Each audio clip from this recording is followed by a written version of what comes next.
भदौरिया साहब, असदुद्दीन ओवैसी जी बार बार कह रहे हैं कि तो आज तो किसी भी अन्य राजनीतिक पार्टी को मुंह खोलने की हिम्मत नहीं है, सबको हिंदुओं का वोट अब चाहिए, इसीलिए बीजेपी के खिलाफ अब कोई आवाज उठाने को तैयार नहीं है। आप लोग भी कुछ नहीं बोल रहे ज्ञानवापी मस्जिद के बारे में। देखिए वो क्या कहते हैं वो उनके प्रवक्ता बताएंगे, वो सब जानते हैं उनके बारे में। मैं तो एक ही बात कहूंगा कि भारतीय जनता पार्टी को मुझे लगता है कि जो संयुक्त परिवार होता है ना, उसको देखने की आदत नहीं है। वो चाहता है कि सब इंडिविजुअल रहें। एक अच्छा परिवार, हिंदुस्तान एक परिवार है जिसमें हिंदू, मुस्लिम, सिख, ईसाई, अगड़े पिछड़े सब मिलके रहते हैं, और तभी तो हमारी ताकत होती है ना। तभी तो हमने यहाँ पे अंग्रेजों को खदेड़ा था, तभी तो आज दूसरे देश के लोग हमसे डरते हैं, क्योंकि पता है कि हिंदुस्तान में सभी लोग मिलके रहते हैं। ये संयुक्त परिवार, इनके अंदर बहुत ताकत है। उस ताकत को अगर कोई कमजोर करना चाहता है नफरत की राजनीति से, तो भारतीय जनता पार्टी चाहती है न्यूक्लियर फैमिली हो जाए, वो एक साथ मिलकर रहे ही नहीं। हर रोज एक नए नए इनके नुमाइंदे चले जाते हैं, नई नई बातें करते हैं। ये डायरेक्ट इनडायरेक्ट इन्हीं के लोग होते हैं। जितने लोग आपको मिलेंगे इसमें इन्वॉल्व होते हुए, सब भारतीय जनता पार्टी द्वारा गठित लोग होते हैं पीछे से, और ये यहाँ आके पूरे हिंदुस्तान के अंदर एक नफरत की राजनीति पैदा करना चाहते हैं। उनके सपोर्ट के लिए जिनका आप नाम लेते हैं, ऐसे लोग भी हैं जो उनके लिए भी डायरेक्ट इनडायरेक्ट काम करते रहते हैं। अरे हिंदुस्तान के अंदर में हिंदुस्तान की संविधान और न्यायपालिका से चलेगा हिंदुस्तान, क्योंकि हिंदुस्तान में बहुत जाति धर्म के लोग रहते हैं और सभी संविधान और न्यायपालिका को मानने वाले लोग हैं। आप संविधान न्यायपालिका के ऊपर विश्वास नहीं रखेंगे, आप उनके ऊपर। अनुराग जी, सवाल ये है, आप ही से पूछ रही हूँ सर, आप ही से पूछ रही हूँ, छोटा जवाब दीजिएगा। क्या मुलायम सिंह यादव से अखिलेश यादव की पार्टी बनते बनते पूरा चरित्र समाजवादी पार्टी का बदल गया? ये सवाल इसलिए पूछा जा रहा है क्योंकि आपकी पार्टी पर आरोप लगता है कि मुलायम सिंह यादव की सरकार में कार सेवकों पर गोली चली थी, और आज जब ज्ञानवापी मस्जिद या टीपू सुल्तान मस्जिद अलग अलग जगहों पर मामले उठ रहे हैं, तो आप मुस्लिम पक्ष के साथ खड़े नहीं दिख रहे हैं या उनकी आवाज सुनते हुए नहीं नजर आ रहे हैं। मैंने आपसे क्या बोला? बीजेपी पर तो आपने ऐसे लिख दिया सर, अच्छा ऐसे लिखा। मेरी बात थोड़ा समाजवादी पार्टी पर बोल लीजिए। अरे समाजवादी पार्टी की बात कर रहा हूँ। समाजवादी पार्टी संविधान और न्यायपालिका को मानने वाली है, और समाजवादी पार्टी हमेशा संविधान और न्यायपालिका का सम्मान करती है। लेकिन भारतीय जनता पार्टी के प्रवक्ता से दो सेकंड भारतीय जनता पार्टी के प्रवक्ता बड़ा बाबा कर रहे हैं। अभी बाबा मिल गए, चलिए मैं इनसे पूछता हूँ, एक बाबा की दो लाइनें सुना दे। मैं सुनाता, वो सुना दे। जटाटवी गलत जुलर पावितस्तले गले विलंब लंबता भुजंग तुंग मानिका डमट डमट डमट डमट डमन निडाड बट डमर वयम चकार चंद तांडवम तनो तनु शिवम शिवम जटाकटाह संभ्रमम भ्रमम नीलप नीरजरी विलोल वीच विल्लरी विराजमान मूर्धनि धदक धदक धदक धदक धदक जल ललाट पटपाव के किशोर चंद्रशेखरे रतिपत्ति छाणनम। हाथ जोड़ के निवेदन करता हूँ, अंजना जी अगर इन्होंने सुना दिया ना, मैं जिंदगी भर इसका गुलाम हो जाऊंगा। बोले सुना दे, पता चलेगा कौन बाबा का भक्त है। सुनाए जरा जटाटवी गलत जुलर, चलिए सुनाए जटाटवी गलत जुलर प्रवाह पावित स्थले गले। भदौरिया जी हो गया, भदौरिया जी बोलिए भदौरिया जी। अच्छा हानि उत्तर नहीं, सुनाइए भदौरिया जी, सुनाइए बाबा की आराधना। चलिए अंजना जी देखिए, सबसे पहले तो बाबा जी की स्तुति करेंगे, सुनाओ भाई, और वो टीवी शो पे इस तरह से करेंगे, व्यापार कर रहे हैं। प्लीज अंजना जी शांत करा लीजिए, मैं तो इनके बीच में नहीं बोला था। अंजना जी जनता सुनना चाहती है। अनुराग जी आपने अपनी बात कह ली ना, बुरा लगेगा। अब आपने अपनी बात कह ली ना, थोड़ा सा धैर्य रखना चाहिए। अन्य मेहमान भी हैं जो अभी तक एक बार नहीं बोल पाए, प्लीज सर। चलिए हाँ गौरव, लेकिन सुनाने को बोलिएगा। गौरव जी देखिए अंजना जी, सबसे पहले तो देखिए बार बार इस तरह से अपमान किया जाता है कि वो शिवलिंग नहीं है, फव्वारा है। तो मैं यही कहूंगा और बड़े से सम्मान के साथ कहूंगा, नहीं आता है ना, मानो तो शिवलिंग है, ना मानो तो फव्वारा है। और इसी तरह से हम भी कह सकते हैं।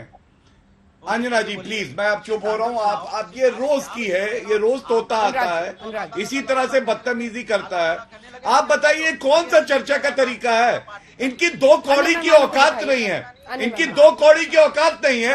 और यहाँ पे आके ये देखिए, अभी मैं इनको एक्सपोज करने लगूं, हर वक्त यही अच्छा लगता है। अंजना जी, अगर आप ऐसे सड़क छाप लोगों को बुलाएंगी जो केवल बीच में टोकेंगे, और हम इनके स्तर पे नहीं उतरना चाहते, दर्शक ये सब सुनना चाहते जो ये कर रहे हैं। वो समाजवादी पार्टी के प्रवक्ता प्लीज अब गौरव जी, अंजना जी ये उचित नहीं है। ठीक है, आपकी आवाज जा रही है, बोलिए।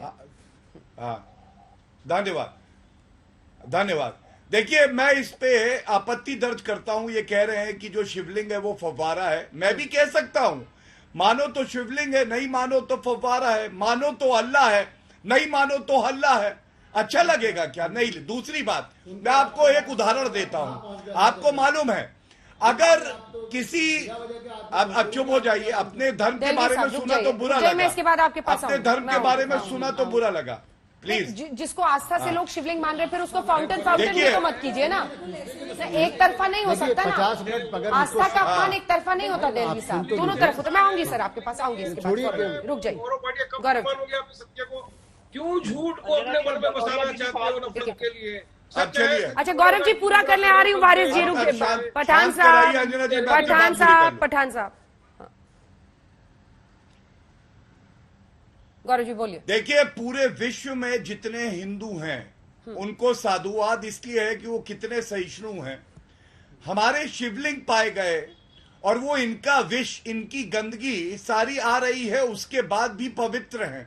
और मैं आपको एक उदाहरण देता हूं अंजना जी, मान लीजिए कोई मंदिर होता और एक सिल्ली ऐसी होती जिसपे पैर रख के जाना होता और कुरान की आयत उस पे लिखी होती। अंजना जी, डंके की चोट पे कह सकता हूं, हिंदू समाज उस सिल्ली को निकालता, सर आंखों पे रखता और मुसलमान भाई को दे आता कि नहीं, इस पे कुरान की आयत लिखी है, ये हमारे पैर पे नहीं आ सकती।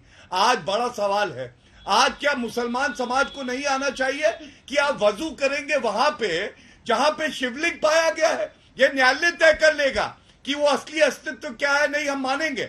लेकिन आज मुस्लिम समाज के ऊपर भी एक बहुत बड़ा दायित्व है भाईचारे का, भारतीयता का।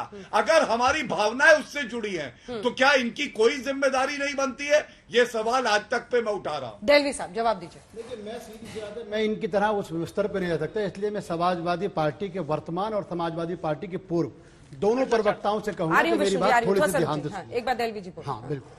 पहली चीज तो ये कि शिवलिंग या भगवान शिव या उनके किसी भी सूरत में किसी मुसलमान ने कोई आपत्तिजनक बात नहीं कही, ना कोई कह सकता। ठीक है, हम खुद भारत में रहते हैं और मेरे पड़ोस, चूंकि मैं बाजार सीताराम का रहने वाला हूँ, शिवलिंग को एक जमाने से अपने बचपन से देखता आया हूँ कि शिवलिंग किस सूरत में होता है।